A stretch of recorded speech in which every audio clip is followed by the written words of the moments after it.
திருப்பத்தூரில் மாற்றுத்திறனாளி பள்ளி மாணவிகளுக்கு உணவுகள் வழங்கிய தாவேகா இளைஞரணி.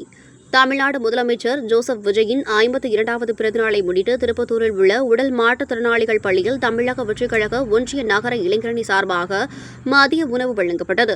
திருப்பத்தூர் சட்டமன்ற உறுப்பினர் சீனிவாச சேதுபதி மற்றும் வடக்கு மாவட்ட செயலாளர் ஜோசப் தங்கராஜ் ஆகியோர் ஆலோசனையின் பெயரில் நடைபெற்ற இந்த நிகழ்ச்சியில் மாவட்ட இளைஞரணி அமைப்பாளர் ராமு, மாவட்ட இளைஞரணி இணை அமைப்பாளர் ஜில்லா ரஞ்சித் உட்பட ஒன்றிய நகர இளைஞரணி நிர்வாகிகள், தொண்டர்கள் மற்றும் ஏராளமானோர் கலந்து கொண்டனர்.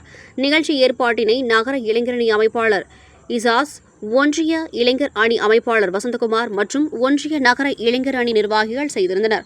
முன்னதாக மாணவர்கள் தமிழக முதல்வர் நீண்ட நெடுங்காலம் வாழ வேண்டும் எனவும் அவரது ஆட்சி சிறக்க வேண்டும் எனவும் சிறப்பு வழிபாடு செய்தனர்.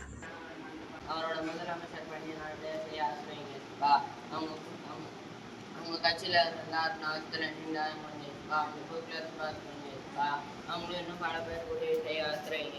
அவங்களை போக்குல திரும்ப